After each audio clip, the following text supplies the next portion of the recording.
अस्सलाम वालेकुम मतिउल्लाह जान MJ TV। वफाकी आइनी अदालत 27वीं आइनी तरमीम के तहत बंद तो गई है और यहाँ इस्लामाबाद हाई कोर्ट की इमारत में उसने काम भी शुरू कर दिया है, मगर वो जो कहते हैं सर मुंडाते ही ओले पड़े वफाकी आइनी अदालत के दायरा कार के हवाले से, और ख़ास तौर पर 27वीं आइनी तरमीम में जो सुप्रीम कोर्ट से मुकदमात आइनी अदालत को मुंतकिल हुए हैं उनकी समाज के तरीक़ाकार के हवाले से नित नए सवालात उठना शुरू हो गए हैं। आज भी एक वकील ने कुछ ऐसे पेचीदा सवालात उठाए हैं जिनका जवाब अब वफाकी आइनी अदालत तलाश कर रही है। मेरे साथ मौजूद हैं एडवोकेट समीर खोसा, जो कि इस वक्त सुप्रीम कोर्ट में एक इंट्रा कोर्ट अपील जो ज़ेर इल्तवा थी, इनकी उन इंट्रा कोर्ट 2 अपीलों को मुंतकिल किया गया वफाकी आइनी अदालत में, और आज जस्टिस आमिर फ़ारूक की सरबराही में एक 6 रुकनी बेंच, 5 रुकनी बेंच जो था आइनी अदालत का, उसने उन अपीलों की समाअत की। मगर समाअत के आगाज़ में ही एडवोकेट समीर खोसा ने आइनी अदालत को ये बताया कि चूँकि एक केस में एक इंट्रा कोर्ट अपील जिस फैसले के ख़िलाफ़ हुई है वो फ़ैसला 7 रुकनी बेंच ने दिया था सुप्रीम कोर्ट के,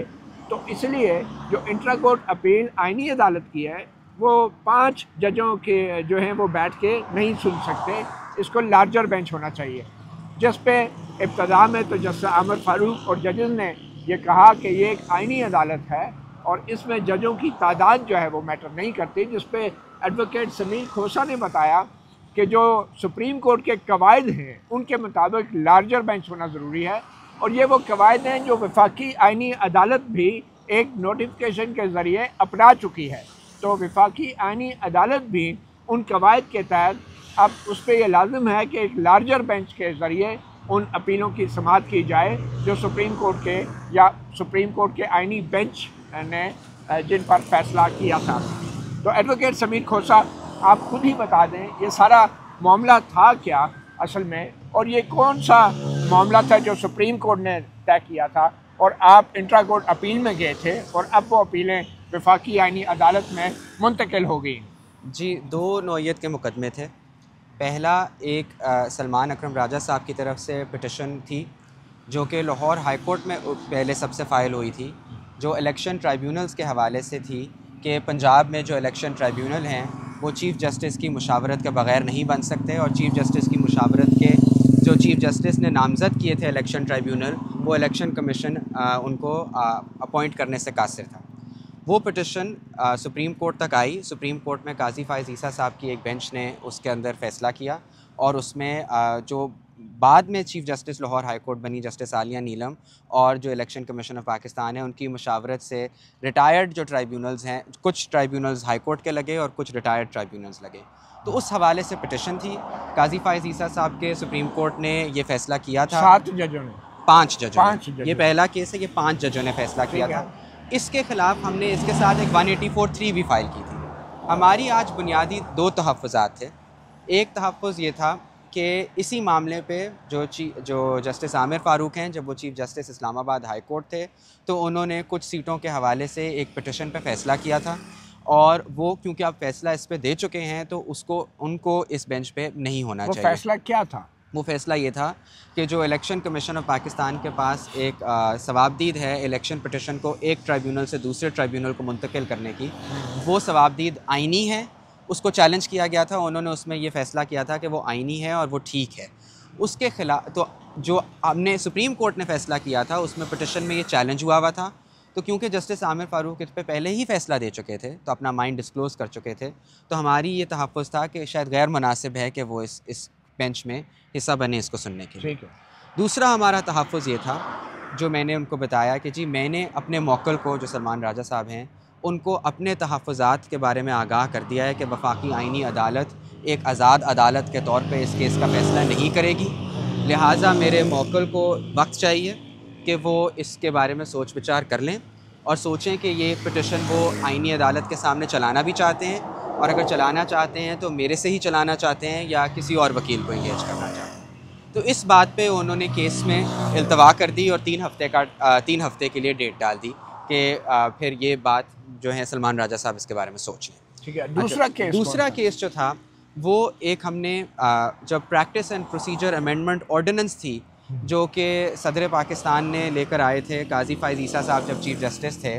जिसमें जस्टिस मुनीब अख्तर को प्रैक्टिस एंड प्रोसीजर कमेटी से निकाल के जस्टिस अमीनुद्दीन खान को प्रैक्टिस एंड प्रोसीजर कमेटी में डाला गया। उसके फौरी बाद लार्जर बेंचें तश्कील की गई। नहीं, लेकिन वो ऑर्डिनेंस में शायद ये था ना कि चीफ जस्टिस को ये अख्तियार दे दिया गया था कि वो अपनी मर्जी का जज चीफ जस्टिस को ये अख्तियार दे दिया कि वो अपनी मर्जी के एक जज को नामजद कमेटी में कर दें। उन्होंने ऑर्डिनेंस के होते साथ ही उसी दिन नोटिफिकेशन जस्टिस मुनीब अख्तर को कमेटी से निकालते हुए जस्टिस अमीनुद्दीन खान को कमेटी में डाल दिया। ठीक है। और उस कमेटी ने फिर जो तश्कील 9 दी गई थी, उस कमेटी ने जो तीसरे रुकन थे जस्टिस मंसूर अली शाह, उनकी ऑब्जेक्शंस को मुस्तरद करते हुए ये फ़ैसला किया कि लार्जर बेंचेस बनाए जाएं, जिसमें 63A का जो फ़ैसला था जो कि डिफेक्टिव वोट्स असेंबली में काउंट करने से उसको रोकता था, उस 63A फ़ैसले का रिव्यू फ़ौरन फ़िक्स किया गया और उसकी बेंच में खुद बैठ के उन्होंने फ़ैसले के लिए उसको मुकर्रर कर दिया।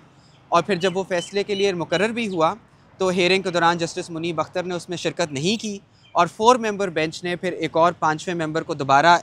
मुंतकिल करके फिर वो फ़ैसला किया। तो हमने ये चैलेंज किया था कि practice and procedure amendment ordinance गैर आइनी थी, ऑर्डिनेंस के ज़रिए ये चेंज नहीं किया जा सकता था और उस ऑर्डिनेंस के नीचे लिए गए तमाम जो एक्शंस थे और फैसले थे वो भी गैर आइनी थे। कहाँ चैलेंज किया? ये सुप्रीम कोर्ट में उस वक्त 184(3) में हमने चैलेंज किया। किसने फैसला क्या दिया? उस वक्त 26वीं आइनी तरमीम के बाद जो 7 रुकनी आइनी बेंच थी, उन्होंने कहा कि जी अब इस मामले में कोई लाइव इशू नहीं रह गया क्योंकि अब तो 26वीं आइनी तरमीम आ गई है और practice and procedure amendment ordinance वैसे ही ख़त्म हो गई है, तो अब इसमें कोई लाइव इशू नहीं है। जस्टिस अमीनुद्दीन की सरबराही में फैसला था। तो उस फैसले के ख़िलाफ़ हमने अपील फ़ाइल की थी, इंट्रा कोर्ट अपील फ़ाइल की थी, क्योंकि हमारा बुनियादी केस ये था कि ऐसा नहीं है कि practice and procedure amendment ordinance के लैप्स हो जाने के बाद अब कोई लाइव इशू नहीं है। ठीक है। माजी में आप देखें कि जब Sindh high court bar association का केस डिसाइड हुआ तो प्रोक्लेमेशन ऑफ इमरजेंसी ख़त्म हो चुकी थी, लेकिन उसके बावजूद उसके दौरान जो सारे एक्शंस थे उसको गैर आइनी करार दिया गया और तमाम ऑर्डिनेंसेस, एक्शंस, जजेस जो उसके तहत अपॉइंट किए गए थे उनको घर भेजा गया। सिमिलरली जब NRO का ऑर्डिनेंस थी, वो भी एक ऑर्डिनेंस थी, जब उस केस का फैसला हुआ तो ऑर्डिनेंस फील्ड में नहीं थी, वो खत्म हो चुकी थी। तो आप ये कह रहे थे कि 63A का फैसला भी जो है उसको गैर आइनी करार दिया। 63A का फैसला भी गैर आइनी है और वो कमेटी भी गैर आइनी है और ऑर्डिनेंस भी गैर आइनी है। तो ये इंट्रा कोर्ट अपील आज वफाकी आइनी अदालत में, और ये जो इंट्रा कोर्ट अपील थी ये सुप्रीम कोर्ट के कवायद के मुताबिक दायर की गई थी, जिनके मुताबिक 7 जजों से ज़्यादा बड़ा बेंच जो है ये और मुख्तलिफ जजों पर मुश्तमिल ये बेंच सुन सकता है। सुप्रीम कोर्ट के कवायद के मुताबिक नहीं, एक पार्लियामेंट के एक्ट के जरिए जो practice and procedure committee act था, उसमें सेक्शन 5 था, तो एक राइट ऑफ अपील थी, वो उसके तहत अपील फाइल की गई थी और उसमें लिखा था कि जो फैसला लार्जर बेंच उस फैसले को सुनेगी जिस बेंच ने फैसला किया। ठीक है, आप पार्लियामेंट के एक्ट को तो अहमियत दे रहे हैं, लेकिन पार्लियामेंट ने जो 27वीं आइनी तरमीम मंजूर की और ये तमाम मुकदमात वफाकी आइनी अदालत को मुंतकिल किए, उस पर आपको क्या तहफ़्फ़ुज़ात हैं और इस आइनी अदालत पे क्या तहफ़्फ़ुज़ात? हमारा यही बुनियादी तहफ़्फ़ुज़ 2 हैं जी। एक तो तहफ़्फ़ुज़ ये है कि ये आइनी अदालत बनाई इसलिए गई है बिकॉज़ ये आज़ाद अदलिया के ऊपर एक हमला है। उसमें सुप्रीम कोर्ट से चुन के जजेस कुछ सुप्रीम को वफाकी आइनी अदालत में हैंड पिक वफाकी प्राइम मिनिस्टर की मर्जी के, जो प्राइम मिनिस्टर ने एक हैंड पिक चीफ जस्टिस किया और prime minister and chief justice ने हैंड पिक अदालत की। उसमें कोई ज़ाब्ता नहीं था जिसके तहत इस आइनी अदालत में जो जजेस अपॉइंट होने हैं उनको किस कोर्ट के ज़रिए अपॉइंट किया गया, उस पर कोई रूल नहीं था। तो एक तो बुनियादी ये कि हैंड पिक्ड ये कोर्ट है और दूसरा ये कि इस कोर्ट में उन्होंने जो जजेस हैं उनको एक एक्सटेंशन भी दे दी है कि जो पहले उनकी रिटायरमेंट एज 65 थी वो अब 68 हो गई है। सो एक तरह से सुप्रीम कोर्ट के जजेस जो कि आपको लगता है कि अगले 3 साल तक रह सकते हैं, उसमें से आपने हैंड पिक करके उनको वफाकी आइनी अदालत में ले आए और बाकी जजेस को सुप्रीम कोर्ट में रहने दिया। तो जिस ज़रिए से और जिस तरीके से ये अमेंडमेंट पास भी हुई उससे शदीद तहफ़्फ़ुज़ात होते हैं कि क्या ये अदालत एक आज़ाद अदालत के तौर पे फ़ैसला कर सकती है। और इसका मतलब ये भी है कि सुप्रीम कोर्ट का जो जज जिसकी रिटायरमेंट में चंद साल रह गए होंगे वो तो सारे ऐसे फ़ैसले देगा कि जिसकी बुनियाद पे उसको 3 साल की मज़ीद एक्सटेंशन मिल जाए और वो आइनी अदालत में आ जाए। देखें वो दें या ना दें, लेकिन आपने सिस्टम ऐसा क्रिएट किया कि उसमें उनको स्ट्रक्चरल इंसेंटिव एक दे दिया कि भाई अगर आप फैसले देंगे तो शायद तोसी हो जाए, अगर नहीं देंगे तो फिर रिटायर हो जाए। तो इंसेंटिव आपने दे दिया, तो वो जो इंसेंटिव देना है वो एक आज़ाद अदालत के ऊपर हमला है। बहरहाल आज जो आपने ये एतराज़ात उठाए आइनी अदालत के ऊपर, तो जस्टिस आमिर फ़ारूक और दीगर 4 जजेस ने रोस्टर पे बुला लिया additional attorney general Aamir Rahman साहब को भी। जी, तो उनका क्या मौक़िफ़ था additional attorney general Aamir Rahman साहब का? उनका मौक़िफ़ ये था कि जो वफाकी आइनी अदालत है वो सुप्रीम कोर्ट से एक बालातर अदालत है,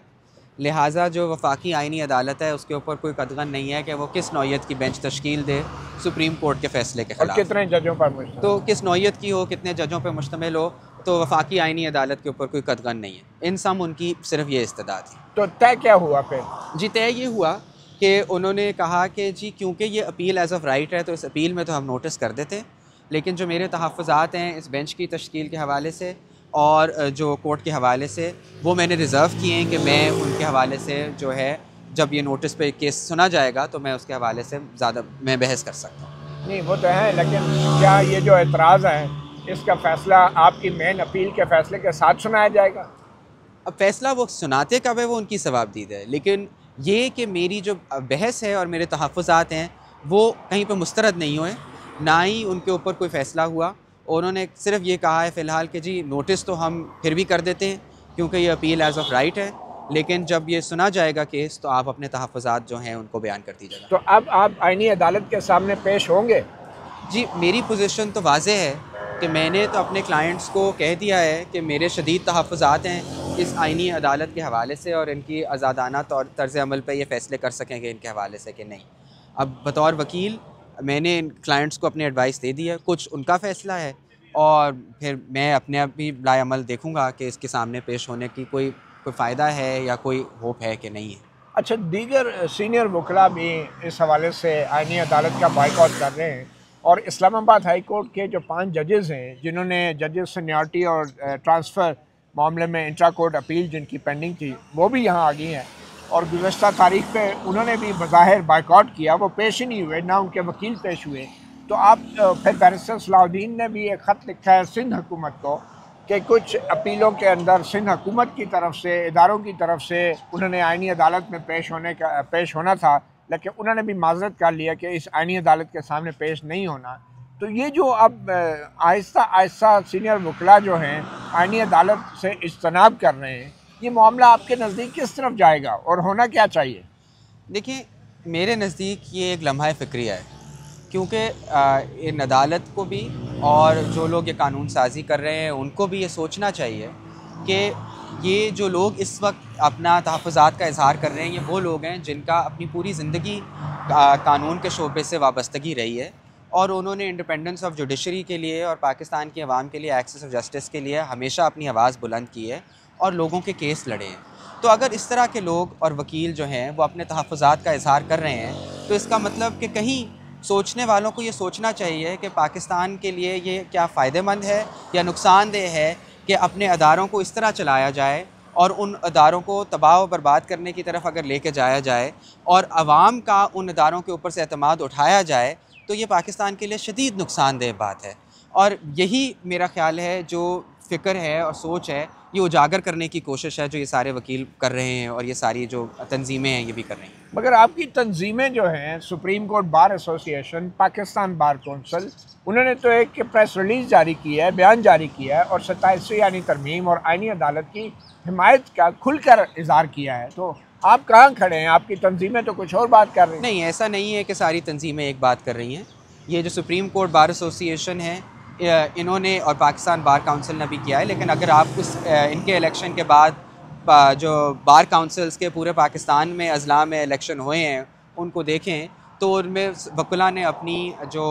राय है उसका साफ इजहार किया है। सिंध में बार काउंसिल का आप इलेक्शन देख लें, पंजाब बार काउंसिल का आप इलेक्शन देख लें, उन्होंने इसको रद्द किया है। 27वीं आइनी तरमीम के पीछे तो सोच है और इस कोशिश को जो वकला को एक बाज़ाब्ता तौर पे एक सोच समझे मंसूबे के तहत तफरीक करने की एक कोशिश की गई है, उनको इस्लामाबाद में प्लॉट्स दिलवा के और उनकी बार एसोसिएशंस को पैसे दे के और जो वफाकी वज़ीर कानून है उनकी जो है सोहबत अता फरमा के, सो ये एक बाकायदा कोशिश और मंसूबा है वकला को तफरीक करने के लिए। लेकिन जो आज़ाद ख्याल सोच रखने वाले, फ़िक्र करने वाले बुकला हैं, वो इस बात पे मुत्तफ़िक हैं कि पाकिस्तान की जो अदलिया है उसकी आज़ादी पाकिस्तान की आवाम के लिए और पाकिस्तान की रियासत का एक सतून है, और उसके ऊपर हर हमला जो है वो नाकाबिल कबूल है। एडवोकेट समीर खोसा, बहुत शुक्रिया, आपने मतीउल्लाह जान MJ TV को वक्त दिया। आपने सुन लिया आईनी अदालत। अभी वो कहते हैं अभी इश्क के इम्तहान और भी हैं। हाल ही में चीफ जस्टिस अमीनुद्दीन ने 200 असामियों का इश्तिहार जारी किया है, 200 अफराद की नौकरियों का इश्तिहार जारी किया है। सामान 100 बरस का और फल की खबर नहीं। मतीउल्लाह जान MJ TV से इतना ही, इजाज़त दीजिए, अल्लाह हाफिज़।